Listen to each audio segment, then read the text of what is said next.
YouTuber à? Dạ YouTuber.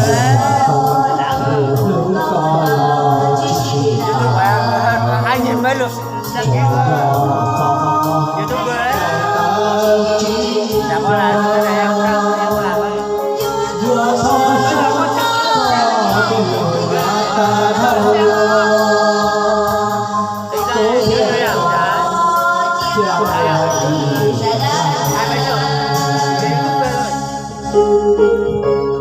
Cái này chung chuyện của quan tiếng cái idol YouTuber đấy. Idol đấy. Idol YouTuber đấy. Làm đó. Vậy idol YouTuber. Ô, cái sao luôn? Đây à. Ô, mấy nữa.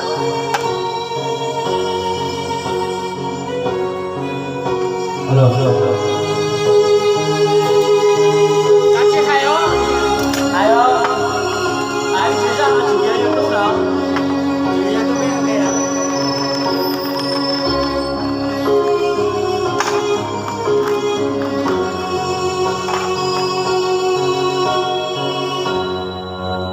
Cô mama cho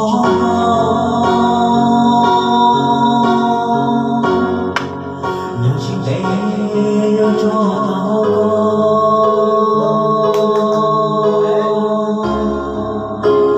mama Sao đủ chế à? Sao đủ chế à? Có thể à? Đủ chế à? rồi chân giá đã đưa ta lo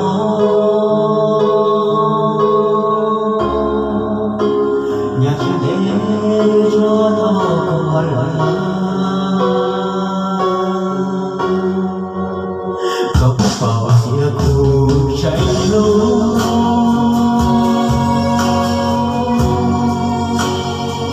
nó có cái cô chạy cho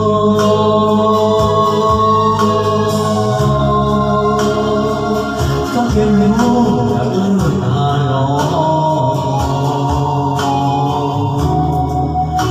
chạy để cho ta không có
Chúa